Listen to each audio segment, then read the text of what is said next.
São posições fundadas, né, na Associação Médica Brasileira. Nós temos um comitê de monitoramento para a Covid.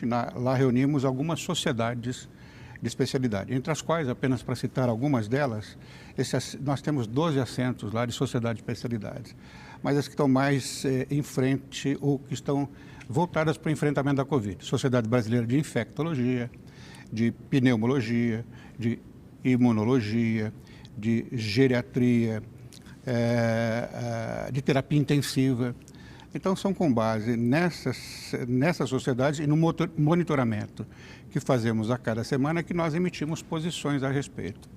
Então, em respeito à Associação Médica Brasileira, em respeito às minhas próprias convicções, estão plenamente alinhadas com as da Associação Médica Brasileira, eu venho aqui para discutir as questões que eu acho relevantes para que a população conheça a posição da Associação Médica Brasileira e da sua sociedade de especialidade.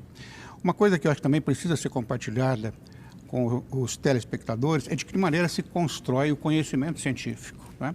O conhecimento científico, ele é construído através de muitas fontes de bancos de dados que levam a esse conhecimento. E eles têm uma hierarquia no seu valor como conhecimento científico. Então, nós temos publicações de trabalhos, nós temos revisões onde esses trabalhos são analisados e são ponderados com relação à importância desse trabalho. Nós temos as meta-análises e temos, por fim, a posição da sociedade de especialidade e das instituições governamentais, né? Então, nós nos baseamos as nossas posições na posição da Organização Mundial de Saúde, na posição do NIH, que é o órgão de vigilância americano, da EMA, que é a Sociedade Europeia Regulatória, na nossa Anvisa e assim por diante. Tendo em conta esse arcabouço de evidências e de construção do pensamento científico, a nossa posição é a seguinte: não é que essas medidas de restrição de mobilidade ou medidas em seu grau máximo, né, que aqui todos nós aprendemos a chamar de lockdown, né, não é uma denominação nacional, né, é um confinamento, talvez um seja a palavra em confinamento, né? português Eu que se acho encaixe que melhor. quando a situação se agrava de tal maneira que você tem um esgotamento dos recursos de saúde, como é o caso que nós vivemos agora, né? Enquanto nós estamos falando aqui, tem alguém que está à procura de um leito de UTI.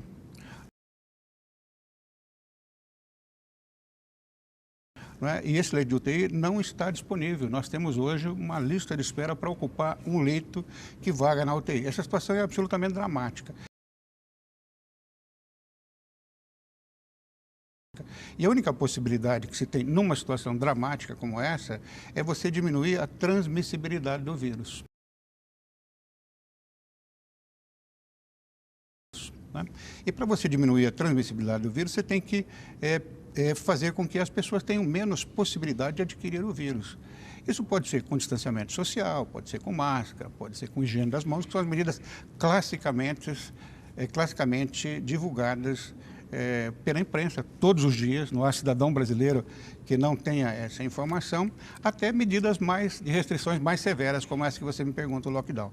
Nenhum de nós acorda de manhã e fala: olha, que beleza o lockdown, né? É algo que nos constrange. A gente sabe dos prejuízos sociais, psicológicos, não bastasse os prejuízos econômicos. Mas em determinadas situações, eu acredito que ela possa ser útil quando todos os mecanismos de controle se mostraram sem êxito. Então, nessas circunstâncias, entendo que faz sentido, sim, o lockdown. O lockdown, então, é imprescindível para que a transmissibilidade diminua e o número total final de mortos diminua também. Temporariamente. Temporariamente, sim. Sim, essas medidas se fazem todo sentido quando você tem um esgotamento, não é, dos recursos hospitalares. Sim. Nessas circunstâncias, que é que nós estamos vivendo, você precisa ter menos acometidos para você diminuir o evento final, que é a internação na UTI. Então a gente consegue diminuir a quantidade de acometidos fazendo lockdown? Eu acredito que sim. Ótimo. Pontualmente. Ótimo, tudo bem. Como é que o senhor me explica, então, Togo, Malawi e Nigéria? Eu não sei. A gente pode ficar trazendo exemplos aqui. Eu poderia trazer exemplos bem-sucedidos também, né? Existem outros exemplos bem-sucedidos. Por exemplo, aqui no estado de São Paulo, Araraquara. Araraquara foi um exemplo bem-sucedido em que o lockdown reduziu substancialmente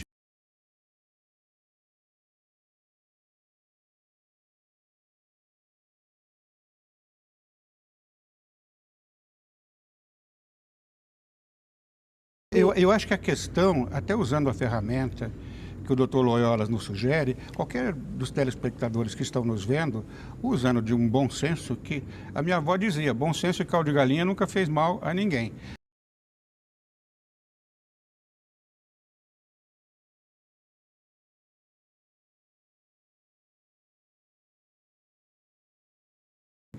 Então, se você tem menos pessoas que podem se contaminar com o vírus, você vai ter menos desfecho final. Se você tem menos pessoas expostas ao vírus, claro, menos pessoas vão ser acometidas, menos pletora você vai ter lá na parte final. Porque quem se contamina com o vírus, portanto, o indivíduo que adquiriu o vírus, 30% é assintomático. 30% é assintomático. 55% tem sintomas leves, moderados, né?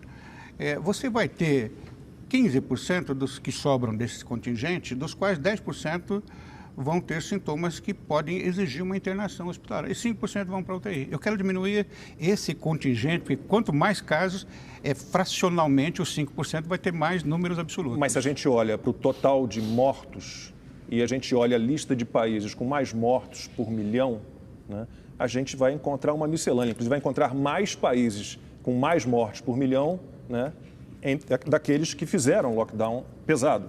Ou estou enganado? A pergunta essencial, que eu acho que é a premissa, a pergunta de $1 milhão é, se o lockdown ele é crucial para diminuir a circulação do vírus, o colapso do sistema de saúde e o número de mortes, então países que fizeram lockdown, quanto mais agressivo o lockdown, menor a transmissão do vírus, menor o número de mortes, menor o risco de colapso. O porém é que a gente tem países que não fizeram lockdown. Não fizeram. A Nigéria fez um lockdown de 2 meses e meio em 2020 e foi só isso. Mas você tem Togo, Malawi, Nigéria, Coreia do Sul, Japão, Bielorrússia, países que não fizeram nenhum lockdown. Do lado da Taiwan, China. E não são países campeões de mortes por milhão de habitantes. Não são. O Brasil hoje está com em torno de 1.600 mortes por milhão de habitantes, há mais de um ano em lockdown. Bom, Togo e Malawi, que são nações bem pobres da África, a África tem 54 países, Togo e Malawi, que são países bem pobres, eles têm menos de 100 mortos por milhão de habitantes. É uma taxa 10 vezes menor que a nossa. A Nigéria, por exemplo, 200 milhões de habitantes, segunda maior economia da África. A Nigéria, 200 milhões de habitantes, um territóriozinho desse tamanho. A Nigéria tem 8, 10 mortos por milhão de habitantes, a Nigéria não fez nada. Então, assim, exatamente como que dentro de um raciocínio lógico e sensato, quanto mais lockdown, menos mortes, mas eu tenho países sem lockdown nenhum com 10 vezes menos mortes do que a gente. Eu lamento muito, mas todo embasamento científico e toda ginástica argumentativa para poder fazer justificar isso não encontra fundamentação na realidade. O maluco é brabo. Mano, tu é um guerreiro. Se tu vier aqui, eu boto do meu lado aqui, sentado aqui, todo o programa aqui para falar sobre isso aí. Porque tu é um cara, tu é um mito. É um mito! Então, tem variáveis outras que têm que ser trazidas a essa equação para que ela seja feita uma análise multifatorial. Amado mestre, diante de vossa subida sabedoria, minha modesta sapiência cala-se contrita para ouvir-vos. Em relação às pesquisas, como a gente viu lá do estado de Nova York, do Andrew Cuomo, o governador muito impressionado quando descobriu que 2/3 dos infectados no estado de Nova York cumpriam quarentena. Como é que se explica isso?